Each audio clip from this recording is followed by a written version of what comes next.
conseil d'administration des Sangeurs, le COSEC, monsieur le PCA mesure le sens et la portée de votre présence qui, non seulement est une caution morale de nos actions, sous la conduite éclairée du conseil d'administration, dont la plupart des administrateurs sont ici présents,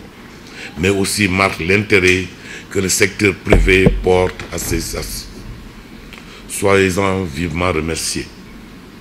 Mesdames et messieurs, est-il encore nécessaire de rappeler que le transport de marchandises par voie maritime constitue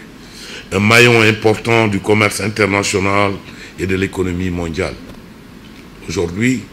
la libéralisation du trafic maritime a entraîné la disparition des conférences maritimes qui a eu pour conséquence celle de la quasi-totalité des armements nationaux en Afrique de l'Ouest, au centre et surtout, en sens que la survenue brutale et violente de la Covid 2019 et la persistance de la guerre en Ukraine ont fini par désorganiser le système de production d'une part, de réduire les activités commerciales et immobiliser les transports, plus particulièrement le transport maritime, qui fait face à des hausses exorbitantes de coûts de fret d'autre part. Le COSEC, établissement public à caractère professionnel qui a pour mission fondamentale de définir et de promouvoir une politique de protection des intérêts des importateurs et des exportateurs nationaux, a jugé opportun, au regard des différents problèmes rencontrés dans le transport maritime,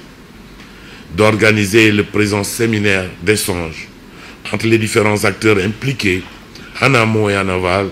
dans le transport des marchandises par voie maritime. En effet, face à cette augmentation exponentielle des taux de fret, il nous paraît important pour l'Afrique de parler d'une seule voix et même bon, car malgré le part non négligeable de 80% des échanges entre autres continents, l'Afrique occupe une place dérisoire dans le transport maritime du fait de la faiblesse de ses armements, par le fait qu'il est encore incapable de concurrencer ceux des pays développés, des multinationales qui dictent de manière unilatérale le droit. Mesdames et messieurs, le séminaire d'aujourd'hui est une impérieuse nécessité. Il doit nous permettre de trouver des solutions concrètes à court, moyen et long terme pour faire face à une hausse vertigineuse du taux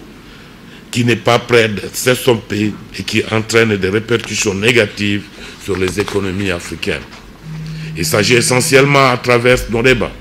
de cerner tous les aspects pouvant permettre aux opérateurs économiques d'être compétitifs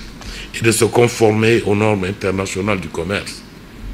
Au regard de l'expertise avérée des communicants choisis et de la large variété des expériences des hommes et des femmes participants, je suis convaincu que les échanges seront fructueux et que les recommandations et conclusions qui seront issues constitueront un pas important dans les atteintes de nos objectifs de conquête des marchés extérieurs. C'est aussi pour moi le lieu de magnifier le concours important du centre de traitement, partenaire dynamique et efficace du Conseil dans l'organisation pédagogique de nos présentes assises. Monsieur le directeur, soyez particulièrement remerciés. C'est sur ces mots que je déclare ouverts les travaux du séminaire sur la hausse des taux de fret et leurs effets dans les économies, et je vous remercie.